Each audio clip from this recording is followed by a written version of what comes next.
Hello, my name is Navigator. In today's video, we're going to be doing a quick little haul review of some G.I. Joe, a real American hero from the 1980s, figures, toys, collectibles, whatever you want to call it, accessories. But I got a big haul, and I want to give a massive shout out to Blast from the Past Toys and Comics, located in the Mohawk Antique Mall. And I do apologize, my dogs are barking in the background.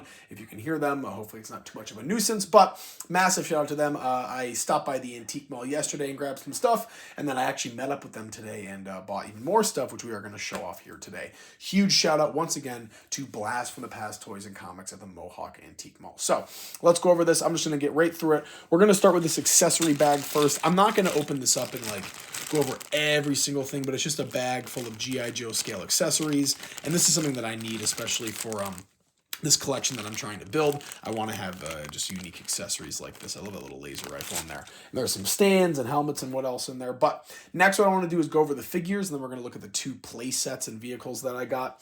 The first up here is going to be General Hawk Abernathy.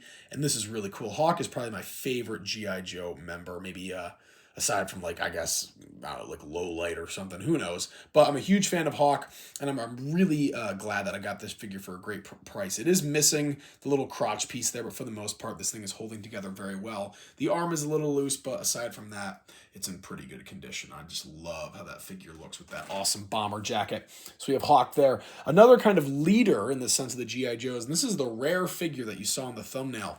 This is going to be Admiral Keelhaul. And now he actually came with the USS flag, I believe an exclusive with the USS flag, at least this version. There's another version of him that came with different coloring and stuff like that. But he is pretty rare. I got him for a really good price, $68.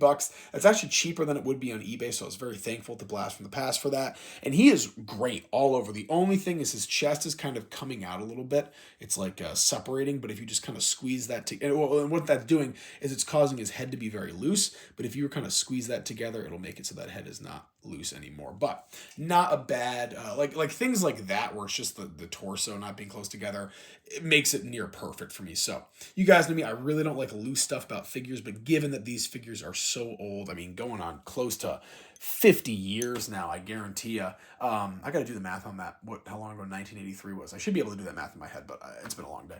Anyways, moving on, we also have Shipwreck, probably one of my other favorite G.I. Joes aside from those two, but this is really cool. His knees were a little bit loose, but I didn't know if I'd find another one in as good as condition as this, at least cosmetically. So we did grab him as well. Let's see if we can get a good zoom on him.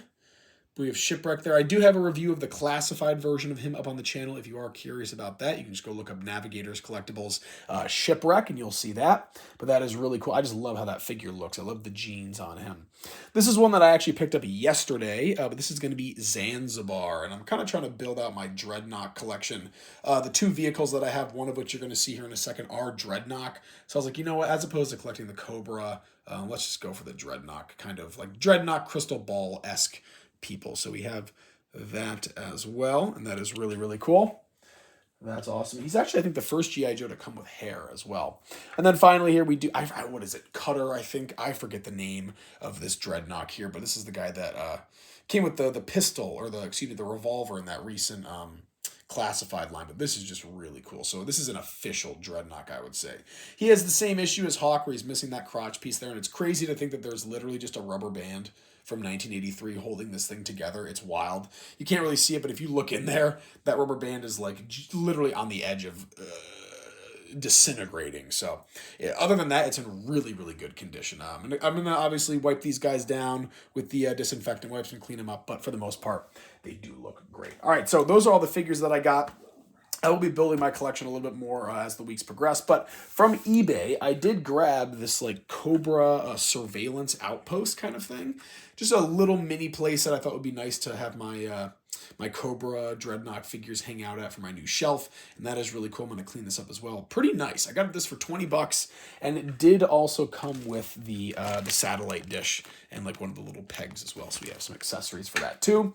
And then finally here, the Dreadnought vehicle that I was alluding to. This is going to be the Thunder Machine.